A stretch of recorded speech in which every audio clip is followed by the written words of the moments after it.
Hello అండి, ఇవాళ మనం ఎన్సీఆర్టీ సైన్స్ క్లాస్ 7 డిస్కస్ చేసుకోబోతున్నాం. Right, conservation of plants and animals అనమాట. So conservation of plants and animals, so ఏవైతే ప్లాంట్స్ అనిమల్స్ అనేటివి ఎగ్జిస్ట్ అయిపోతుంటాయో, సో వాటన్నిటిని ఒక ప్లేస్లో ఫౌండ్ చేసి అక్కడే వాటి యొక్క గ్రోత్ని ఇంక్రీజ్ చేస్తుంటారు అనమాట. సో అది కన్జర్వ్ చేస్తుంటారు, జాగ్రత్తగా చూసుకుంటారు అనమాట. సో వాటిని conservation of plants and animals అంటారు. సో ఇక్కడ ఏం చెప్తున్నారంటే, ఇక్కడ భరత్పూర్ శాంచురీ, ఇంకా కజిరంగా నేషనల్ పార్కు, లక్కో wild life sanctuary, great Nicobar biosphere reserve, tiger reserve ఇవన్నీ చెప్తున్నారు. సో ఇవన్నీ ఏంటంటే ఇవన్నీ ప్లేసెస్ అండి. సో ఇవన్నీ డిఫరెంట్ ప్లేసెస్ అనమాట. సో ఈ ప్లేసెస్లో వాళ్ళు అనిమల్స్ని, ప్లాంట్స్ని వాళ్ళు కన్జర్వ్ చేస్తూ ఉంటారని ఇక్కడ చెప్తున్నారు. సో ఇక్కడ ఫస్ట్ ఆఫ్ ఆల్ డిఫారెస్టేషన్ గురించి ఇచ్చారండి. సో డిఫారెస్టేషన్ అంటే ఏంటంటే చెట్లను, అదే ఫారెస్ట్ మొత్తాన్ని వాళ్ళు కొట్టేయడం అనమాట. సో ఫారెస్ట్ మొత్తాన్ని కొట్టేసి వాళ్ళు ఏవేవి చేస్తారు, ఏంటేంటివి చేస్తూ ఉంటారో ఇక్కడ చెప్తారు. వాళ్ళు ఫస్ట్ ఫారెస్ట్ మొత్తాన్ని కొట్టేసి ఇక్కడ ల్యాండ్ ఫర్ కల్టివేషన్ అంటే వ్యవసాయం చేస్తుంటారండి. సో ఇంకా బిల్డింగ్ హౌసెస్ అండ్ ఫ్యాక్టరీస్ అంటే ఫ్యాక్టరీస్, బిల్డింగ్ హౌసెస్ని కడుతుంటారు. సో ఇంకా మేకింగ్ ఆ చెట్లని నుంచి వాళ్ళు ఫర్నిచరు లాంటివి తయారు చేస్తూ ఉంటారని ఇక్కడ చెప్తున్నారండి. సో ఈ డిఫారెస్టేషన్ చేయడం వల్ల మనకి చాలా కాన్సిక్వెన్సెస్ ఉంటాయండి. అంటే చాలా తప్పుదాలు జరుగుతుంటాయి, సో ప్రమాదాలు జరుగుతుంటాయి డిఫారెస్టేషన్ వల్ల. సో అవేంటివి ఇక్కడ తెలుసుకుందాం. సో ఫస్ట్ డిఫారెస్టేషన్ జరగడం వల్ల మనకి ఎర్త్ టెంపరేచర్ అనేది టూ మచ్ పెరిగిపోతుందండి. సో అది ఎలా అంటే, చెట్టులో ఉండే కార్బన్ డైఆక్సైడ్ని, ఒక చెట్టుని కొట్టేస్తే ఇమీడియట్గా దాంట్లో ఉండే కార్బన్ డైఆక్సైడ్ మొత్తం బయటకు వచ్చేస్తుందండి. సో అదే కాక మనము ఊపిరి పీల్చి వదిలేది కూడా కార్బన్ డైఆక్సైడ్ అనమాట. సో ఈ too much of carbon dioxide, ఈ కార్బన్ డైఆక్సైడ్ మొత్తము మిక్చర్ అయిపోయి, సో ఈ కార్బన్ డైఆక్సైడ్ అంటే ఏ స్పైసెస్ పీల్చుకోవన్నమాట. చెట్లు అనేది లేకపోతే ఏవి పీల్చుకుంటాయండి. సో కార్బన్ డైఆక్సైడ్ మొత్తం ఎక్కువ అయిపోయి, సో మన ఎర్త్ యొక్క రేడియేషన్ అనేది, టెంపరేచర్ అనేది టూ మచ్ హెవీగా పెరిగిపోతుంది అనమాట. సో ఇంకా ఈ చెట్లు లేకపోవడం వల్ల మనకి వర్షాలు అంటే సరిగ్గా పడవండి. సో వర్షాలు అనేది పడకపోవడం వల్ల ఈ వాటర్ సైకిల్కి కొంచెం ఇబ్బంది జరుగుతుందండి. సో ఇవాపరేషన్ అనేది అంతగా జరగదు. సో అది కాక ఈ చెట్లు అనేటివి లేకపోవడం వల్ల మనకి సాయిల్లో కూడా ఫర్టిలిటీ లేకుండా వెళ్ళిపోతాయి. సో చాలా మనకి ఇసుక అనేది అంత ఫర్టిలిటీ ఉండదు అనమాట. సో డిఫారెస్టేషన్ వల్ల చాలా తప్పిదాలు జరుగుతుంటాయి. సో ఇక్కడ చెప్తున్నారు చూసారా, డ్రాట్స్ అన్నాడు. డ్రాట్స్ అంటే ఏంటంటే వర్షాలు అసలు పడకపోవడము. సో చెప్పాం కదండి, చెట్లు అనేది లేకపోతే వర్షాలు అనేవి సరిగ్గా పడవు అని. సో అదే చెప్పారు ఇక్కడ. ఇంకా ఇక్కడ గ్లోబల్ వార్మింగ్ అన్నాడు. రైట్, మన టెంపరేచర్ పెరిగిపోవడము. సో ఇక్కడ డిజర్టిఫికేషన్ అన్నాయండి. సో డిజర్టిఫికేషన్ అంటే ఏంటంటే, ఇప్పుడు చెట్లు అనేటివి ఉండడం వలన ఆ చెట్టు కింద ఉండే సాయిల్ కూడా అలాగే ఉంటాయన్నమాట. సో చెట్లు అనేటివి లేకపోతే ఈ సాయిల్ అనేది వాటర్ వల్ల కానీ, ఎయిర్ వల్ల కానీ ఒక ప్లేస్ నుంచి ఇంకో ప్లేస్కి వెళ్ళిపోతుంది అనమాట. So outer most layer of soil అనేది అంతా ఇంకో జోన్కి వెళ్ళిపోతే, సో ఇక్కడ సెకండ్ లేయర్ కానీ, థర్డ్ లేయర్ కానీ ఉంటుంది. సో ఆ సెకండ్ లేయర్, థర్డ్ లేయర్ అనేది ఎటువంటి యూస్కి పనికిరాదండి. సో ఒక డెజర్ట్ లాగా అయిపోతుంది అనమాట. సో దాన్ని డెజర్టిఫికేషన్ అంటున్నారు. ఆ ల్యాండ్ మొత్తం డెజర్టిఫికేషన్ అయిపోతుంది అని చెప్తున్నారు అనమాట, ట్రీస్ అనేవి లేకపోతే. సో ఇంకా చాలా రకాలు ఉన్నాయండి. ఇప్పుడు సడన్గా ఏదైనా సునామీ వచ్చింది అనుకోండి, అదే అక్కడ ఫారెస్ట్ ఏరియా ఉంటే ఆ సునామీని ఆపుతుంది అనమాట ఫారెస్ట్ అనేది. సో దట్ అదే ఫారెస్ట్ అని లేకపోతే ఆ ఫ్లడ్స్ మొత్తం వచ్చేసి మన ఇల్లు అన్ని కొట్టుకొని వెళ్ళిపోతాయండి. సో అదే ఫారెస్ట్ లేకపోతే అంత ప్రమాదాలు జరుగుతాయి. సో ఇంకా ఇక్కడ ఏం చెప్తారంటే, conservation of forest and wild life అన్నారండి. సో ఇప్పుడు మనం ఫారెస్ట్ని, వైల్డ్ లైఫ్స్ని కాపాడుకోవాలన్నమాట. సో ఫారెస్ట్ ఉండడం వల్ల చాలా ఉపయోగాలు ఉన్నాయి. అలాగే వైల్డ్ లైఫ్స్ కూడా మనం కాపాడుకోవాలి. ఎందుకంటే ఇప్పుడు సడన్గా ఏదైనా ఒక వైల్డ్ లైఫ్ స్పైసెస్ అనేది అంతరించిపోయింది అనుకోండి, మన హ్యూమన్ లైఫ్కి చాలా డేంజర్ ఉంటుందండి. ఫర్ ఎగ్జాంపుల్, ఒక ఫ్రాగ్ అనేది డిస్మిస్ అయిపోతే స్నేక్స్ అనేవి హెవీగా పెరిగిపోతాయి. స్నేక్స్ అనేవి తగ్గిపోతాయండి. వాటి యొక్క వాటి యొక్క జీవం అనేది స్నేక్స్ తగ్గిపోతాయి. ఎందుకంటే స్నేక్స్ అనేటివి ఫ్రాగ్ మీద ఆధారపడి ఉంటాయి అనమాట. అలాగే ఫ్రాగ్స్ అనేటివి ఇన్సెక్ట్స్ని ఎక్కువగా తింటాయి. సో ఫ్రాగ్స్ అనేవి లేకపోతే ఇన్సెక్ట్స్ అనేటివి టూ మచ్ పెరిగిపోతాయి. సో దట్ మనకి డిసీజెస్ అనేవి చాలా ఎక్కువగా వచ్చేస్తాయి హ్యూమన్ బీయింగ్స్కి, ఇన్సెక్ట్స్ అనేటివి ఎక్కువ అయిపోతాయి. సో అదే చెప్తున్నారు ఇక్కడ, మనం వైల్డ్ లైఫ్స్ని కూడా కాపాడుకోవాలి. ఇక్కడ ఎర్త్ అంటే consist of human beings as well as living beings అని చెప్తున్నారండి. సో ఇంకా ఇక్కడ ఏం చెప్తున్నారంటే బయోస్పియర్ గురించి ఇచ్చారు. సో బయోస్పియర్ అంటే ఏంటంటే, ఇప్పుడు వాటర్ అనేది హైడ్రోస్పియర్ అండి. సో ఎర్త్ అనేది లిథోస్పియర్. సో పైన గాలిని మనం అట్మాస్ఫియర్ అని పిలుస్తామండి. సో మనము వాటర్ కిందకి వెళ్ళినా కానీ బతకలేమండి, అంత కిందకి వెళ్తే బతకలేము. అలాగే అట్మాస్ఫియర్ పైకి వెళ్ళిపోయినా కానీ బతకలేమండి. సో లిమిటెడ్ ఏరియాస్లో మనం బతకగలుగుతాము. సో దట్ ఈ లిమిటెడ్ జోన్నే మనం బయోస్పియర్ జోన్ అని పిలుస్తామండి. సో దీన్నే మనం బయోస్పియర్ అంటాము. సో మనం ఇంకా కొంచెం కిందకు వస్తే, ఇక్కడ వైల్డ్ లైఫ్స్ని ఒక ప్రొటెక్టెడ్ ఏరియాస్లో మనం కాపాడుతుంటామని నేను చెప్తున్నానండి. సో ఇక్కడ ఫ్లోరా అండ్ ఫనా ఇచ్చారండి. ఫ్లోరా అంటే ప్లాంట్స్ అనమాట, ఫనా అంటే యానిమల్స్ అనమాట. సో ఈ ఫ్లోరా అండ్ ఫనాని మనం ఒక ప్రొటెక్టెడ్ ఏరియాస్లో కాపాడుకుంటున్నామండి. సో ఆ ప్రొటెక్టెడ్ ఏరియాస్ ఏంటంటే బయోస్పియర్ రిజర్వ్స్, అలాగే శాంచురీస్, నేషనల్ పార్క్స్. సో ఈ జోన్స్లో మనము ప్లాంట్స్ అనేవి ఏంటైతే డిస్టింక్ట్ అయిపోతుంటాయో, అదే కనిపించుకోకుండా అంతరించిపోతుంటాయో, సో వాటన్నిటిని ఈ ప్లేసెస్లో పెట్టి వాళ్ళకి గ్రోత్ అనేది పెంచుతూ ఉంటామండి. సో గ్రోత్ అనేది మనం పెంచుతూ ఉంటాం అనమాట. సో ఇక్కడ బ్రీఫ్గా ఎక్స్ప్లెయిన్ చేశారంటే శాంచురీ అంటే ఏంటంటే, శాంచురీ అంటే areas where animals are protected from any disturbances to them and their habitat. అంటే ఇప్పుడు ఆ అనిమల్స్కి ఎటువంటి డిస్టర్బెన్సెస్ లేకుండా ఆ యొక్క ఏరియాస్లో ప్రొటెక్ట్ చేస్తుంటాము అని చెప్తున్నారండి శాంచురీ అంటే.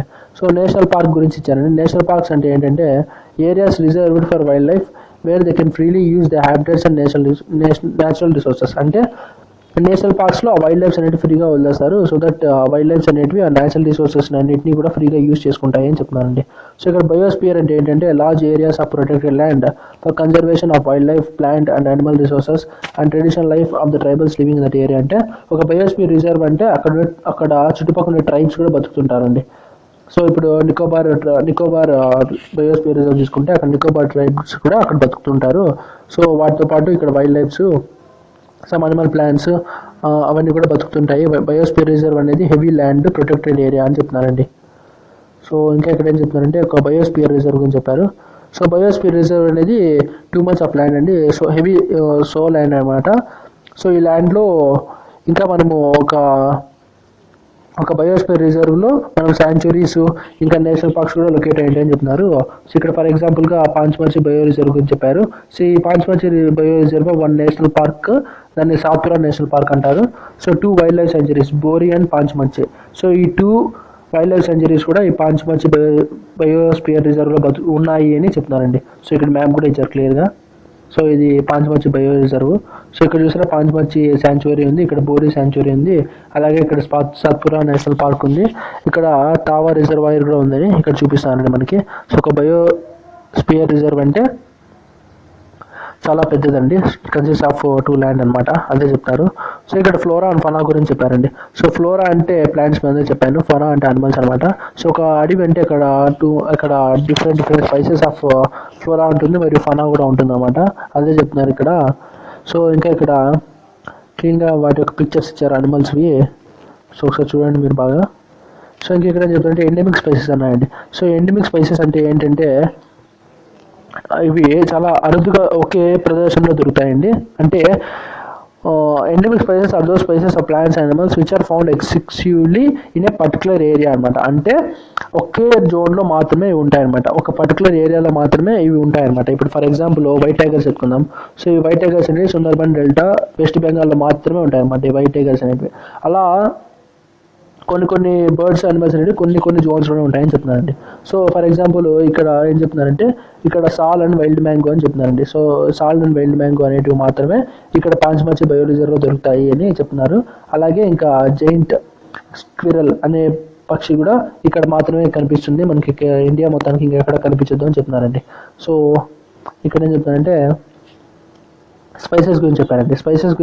స్పైసెస్ అంటే ఏంటంటే it is a group of population which are capable of interbreeding అనమాట. సో అంటే స్పైసెస్ అంటే it consist of different distinct words అని చెప్పుకోవచ్చు అనమాట స్పైసెస్ అంటే. సో ఇంకా ఏం చెప్పుకోవచ్చు అంటే అదే ఆ స్పైసెస్కి కామన్ క్యారెక్టరిస్టిక్స్ ఉంటాయి. సో 2 స్పైసెస్ మధ్య కామన్ క్యారెక్టరిస్టిక్స్ ఉంటాయి, కాకపోతే వాటి యొక్క షేప్, స్ట్రక్చర్లో ఏదో ఒక డిఫరెన్స్ అనేది ఉంటుందండి. సో అదే చెప్తున్నాను స్పైసెస్ అంటే. ఇంకా wild life sanctuaries. So wild life sanctuaries అంటే ఒక ప్రొటెక్టెడ్ జోన్ అనమాట. సో ఈ ప్రొటెక్టెడ్ జోన్స్లో వైల్డ్ లైఫ్స్, ప్లాంట్స్ ఇవన్నీ కూడా ఉంటాయన్నమాట. సో ఈ వైల్డ్ లైఫ్ శాంచురీస్లో కిల్లింగ్ కానీ లేకపోతే ఇంకా వాటి యొక్క ఫ్రీడమ్ లేకుండా చేయడం వల్ల, అదే వైల్డ్ లైఫ్స్ని కొంతమంది హింసిస్తుంటారు కదా, సో అలా చేస్తే ఇక్కడ సర్టెన్ యాక్ట్స్ ప్రకారం వాళ్ళకి శిక్ష పడుతుంది అనమాట. సో అవన్నీ ఇక్కడ స్ట్రిక్ట్లీ ప్రొహిబిటెడ్. సో ఇంకా ఇక్కడ ఏం చెప్తున్నారంటే some of the threatened wild animals like black bug, white-eyed buck, elephant, golden cat, ఇలా సమ్ అనిమల్స్ ఉంటాయి కదా, ఇవన్నీ ఇక్కడ వైల్డ్ లైఫ్ సెంచరీస్లో ప్రొటెక్ట్ చేస్తుంటారు అనమాట. సో ప్రొటెక్ట్ చేసి వాళ్ళ గ్రోత్ అనేది పెంచుతుంటారు. అదే ఇంకా ఏం చెప్పుకోవచ్చు అంటే ఇక్కడ ఒక జూకి వైల్డ్ లైఫ్ సెంచరీకి చాలా తేడా ఉంటుందండి. ఒక జూలో అంటే మనం ట్రైనింగ్ చేస్తుంటాం అనిమల్స్ని, ఇంకా అంటే వాటికి ఫుడ్ ప్రొవైడ్ చేసి వాటి చేత జూలో మనం ఫుడ్ ప్రొవైడ్ చేసి ఒక సర్కస్ లాగా అదే చూపిస్తుంటారు జనాలందరికీ, టికెట్లు ఇచ్చి అలా బిజినెస్ లాగా చేస్తుంటారు జూ అనేది. సో ఇక్కడ వైల్డ్ లైఫ్ సెంచరీస్ అంటే ఎలా ఉంటాయంటే ఒక ఫారెస్ట్ జోన్ లాగా ఉంటుందండి. సో మనం ఒక ఫారెస్ట్ వెళ్ళినట్టు ఉంటుంది వైల్డ్ లైఫ్ సెంచరీస్ అనేటివి. సో ఇంకా ఇక్కడ నేషనల్ పార్క్ గురించి చెప్పానండి. సో నేషనల్ పార్క్ అంటే సో ఈ నేషనల్ పార్క్స్లో కూడా ఇలాగే చేస్తారండి. అదే నేషనల్ పార్క్స్లో కూడా సమ్ అనిమల్స్ని ప్రొటెక్ట్ చేస్తారు, వాటికి ఫ్రీడమ్ కల్పించి, సో దట్ వాళ్ళ యొక్క నెంబర్ అనేది ఇంక్రీజ్ అయ్యేటట్టు చేస్తారనమాట. సో అదే నేషనల్ పార్క్స్ అంటే. సో ఇంకా ఇక్కడ నేషనల్ పార్క్లో సాత్పుర టైగర్ రిజర్వ్లో టైగర్స్ అనేటివి పెంచుతారనమాట. సో ఇక్కడ అదే చెప్పారు, Satpura tiger reserve project tiger అనేది ఇక్కడే లాంచ్ చేశారు. సో దట్ టైగర్స్ అనేటివి వాటి యొక్క గ్రోత్ని పెంచుతారు ఇక్కడ, టైగర్ పాపులేషన్ని అని చెప్పారు. సో ఇక్కడ డిఫరెంట్ స్పైసెస్ ఆఫ్ అనిమల్స్ ఇచ్చారండి. సో ఇక్కడ ఇంకా ఎండేంజర్డ్ అనిమల్స్ అని ఇచ్చారండి. సో ఎండేంజర్డ్ అనిమల్స్ అంటే ఏంటంటే ఏవైతే అంతరించిపోవడానికి దగ్గరలో ఉన్నాయో సో వాటిని మనం ఎండేంజర్డ్ అనిమల్స్ అనమాట. సో వాటిని కాపాడుకోవాలి మనము, ఎండేంజర్డ్ అనిమల్స్ని. సో మన ఎర్త్ మీద ప్రతి లివింగ్ బీయింగ్ ఇంపార్టెంట్ అండి. సో ప్రతి లివింగ్ బీయింగ్ ఇక్కడ బతకాలన్నమాట, అప్పుడే మనం ఎకో సిస్టమ్ అని చెప్తాము. సో ఇక్కడ చెప్పేది చూస్తే eco system is made up of all plants, animals and micro organisms. Even single micro organism కూడా మన ఎర్త్ మీద ఇంపార్టెంటే. సో మనందరం ఇంటర్లింక్డ్ అనమాట. ఇంకా ఏం చెప్పుకోవచ్చు అంటే ఇక్కడ రెడ్ డేటా బుక్ ఇచ్చారు. సో రెడ్ డేటా బుక్ అంటే ఏంటంటే it is a source book which keeps a record of all the endangered animals and plants అనమాట. సో అదొక రికార్డ్ బుక్ లాంటిది ప్లాంట్స్ అండ్ అనిమల్స్కి అవన్నీ రాసుకునే దానికి. సో ఇంకా ఇక్కడ మైగ్రేషన్ అని చెప్పారు. సో మైగ్రేషన్ అంటే ఏంటంటే మైగ్రేటరీ బర్డ్స్ అనమాట. అంటే ఒక రీజన్ నుంచి ఇంకో రీజన్కి కొన్ని బర్డ్స్ అనేవి ఫ్లై అయిపోతుంటాయి డిఫరెంట్ క్లైమేటిక్ కండిషన్స్. వాటి యొక్క క్లైమేటిక్ కండిషన్స్ ద్వారా ఇప్పుడు ఇక్కడ సమ్మర్లో హాట్ అనుకోండి, సో దట్ అవి ఎక్కడైతే కూల్ ప్లేసెస్ ఉంటాయో అక్కడ కూల్ ప్లేసెస్కి అవి మైగ్రేట్ వెళ్ళిపోతుంటాయి బర్డ్స్ అనేటివి. సో ఇక్కడ ఇంకా రీసైక్లింగ్ ఆఫ్ పేపర్ అన్నారు. సో పేపర్ని రీసైకిల్ చేయాలంటే ఎందుకంటే పేపర్ అనేవి ట్రీస్ నుంచి వస్తుంటాయి కదా, సో మచ్ ఆఫ్ ట్రీస్ మనం కొట్టేసి పేపర్స్ అనేవి తయారు చేసుకుంటుంటాము. సో ఎవ్రీ సిటిజన్ ఒక బాధ్యత అనమాట పేపర్ని అనేది రీసైకిల్ చేయాలని. సో ఎవ్రీ స్టూడెంట్ ఒక షీట్ ఆఫ్ పేపర్ని సేవ్ చేయడం వల్ల మనం చాలా చెట్లను కాపాడుకున్నట్లయితుందని చెప్తున్నారండి. సో ఇంకా ఇక్కడ రీఫారెస్టేషన్ గురించి చెప్పారండి. సో రీఫారెస్టేషన్ అంటే ఏంటంటే చెట్లన్నీ కొట్టేస్తే డిఫారెస్టేషన్ అండి.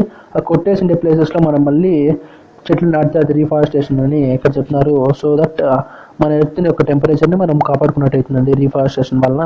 అలాగే మనకి చాలా ఉపయోగాలు ఉంటాయి ట్రీస్ అనేది ఉండడం వల్ల. సో ఇంకా ఇక్కడ ఏం చెప్పుకోవచ్చు అంటే ఇక్కడ వాట్ యూ హ్యావ్ ల్యాండ్ అని చెప్పారు.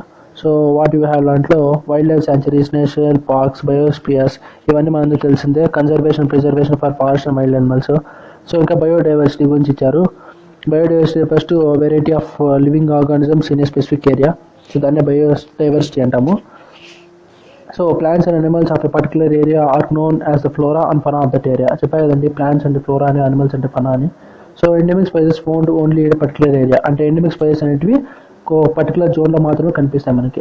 So endangered species are those who are facing the danger of extinction. అంటే అంతరించిపోవడానికి రెడీగా ఉండే స్పైసెస్ని మనం ఎండేంజర్డ్ స్పైసెస్ అంటాము. రెడ్ డేటా బుక్ అనేటివి ఒక రికార్డ్ అనమాట ఎండేంజర్డ్ స్పైసెస్కి. ఇంకా మైగ్రేషన్ అనేటివి ఒక క్లైమేట్ జోన్ నుంచి ఇంకో క్లైమేట్ జోన్కి వచ్చేస్తుంటాయి. సో వన్ ప్లేస్ నుంచి ఇంకో ప్లేస్కి మైగ్రేట్ అయిపోతుంటాయి, మైగ్రేషన్ బోర్డ్స్ అనేటివి. సో మనమందరం పేపర్ని రీసైకిల్ చేయాలి, రీయూజ్ చేయాలని ఇక్కడ చెప్తున్నారు. సో ఇంకా ఇక్కడ రీఫారెస్టేషన్ అనేది చాలా ప్రతి ఒక్కరికి అవసరం అని చెప్తున్నానండి. So end of this chapter అండి. Thank you.